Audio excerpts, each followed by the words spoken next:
Our third reactor is from the Philippine Coast Guard. She is at the moment the commanding officer for Doctrine Development and Research Institute, Coast Guard Education and Training Command.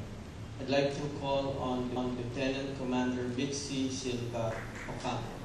Police personnel, fellow gender equality advocates, good afternoon. Obviously, I am the most junior among the three organizations, obviously because our organization is I think the most junior also after we have transferred from Armed Forces of the Philippines in 1999. And I am proud to inform or share with you that I was also a member of the Armed Forces of the Philippines way back in maybe 10 years ago, and I am so much indebted with my idol and mentor, Colonel Aledo, because he trained me a lot in AFP.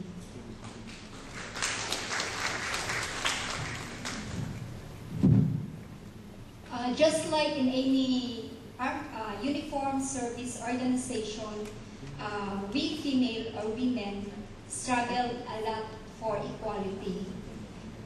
It's good that we are under the care of the Department of Transportation and Communications, which is so much active on gender development, and they are monitoring us, and the Coast Guard is also part of the maritime Organization of Women Maritime in Asia. So one of the development that we have is that we are protected with the enactment of RA 9993 presently, just this year in February. We are protected under Section 4 of the PCG law, which promotes the gender sensitivity program for the Philippine Coast Guard. So we are happy to have it included in our law.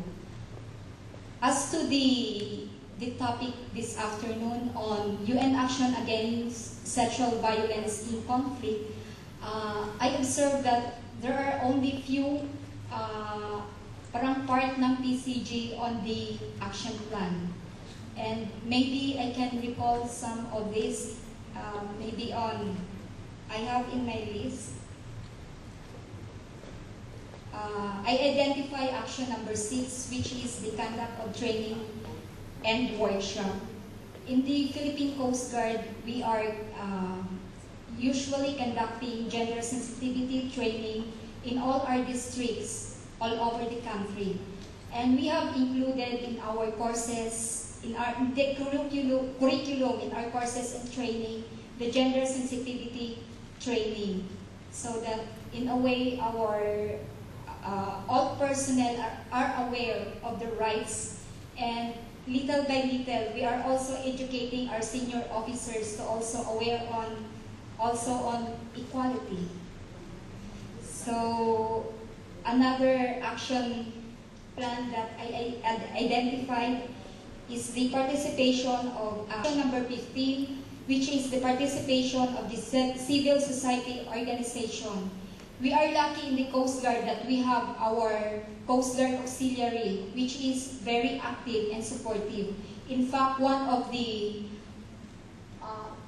organizer in this activity is also from PCGA. So we are happy to know about it.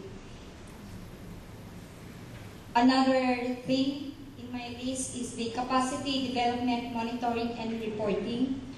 The Department of Transportation and Communications gender focal point is regularly monitoring us and require us to submit an action plan annually and our accomplishments for the whole year, and we are part of their evaluation.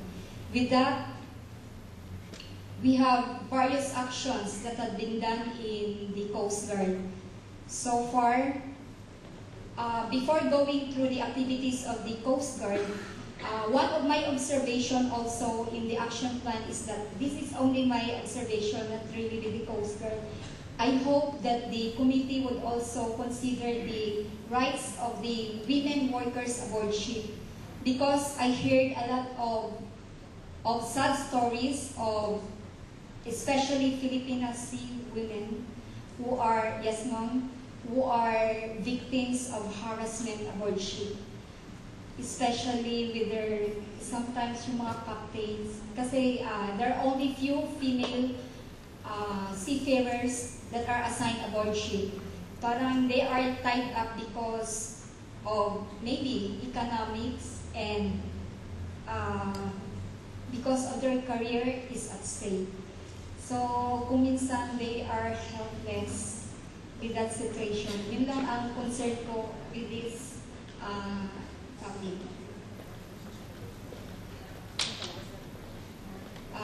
In the Coast Guard, we have, and also with an enactment of our law, we are considered now as a third armed service of the country. And so we are so much maybe involved in law enforcement, especially on maritime crimes at sea. In the Coast Guard, we establish just like in the PNP, we have our women's desk to address the needs of the women that are victims of siguro yung sa mga maritime crimes. We have that in our districts, in ports and in pier. And also because of the proliferation of the human trafficking. So the Coast Guard is now focusing on that aspect. So we are coordinating with other government agencies with that.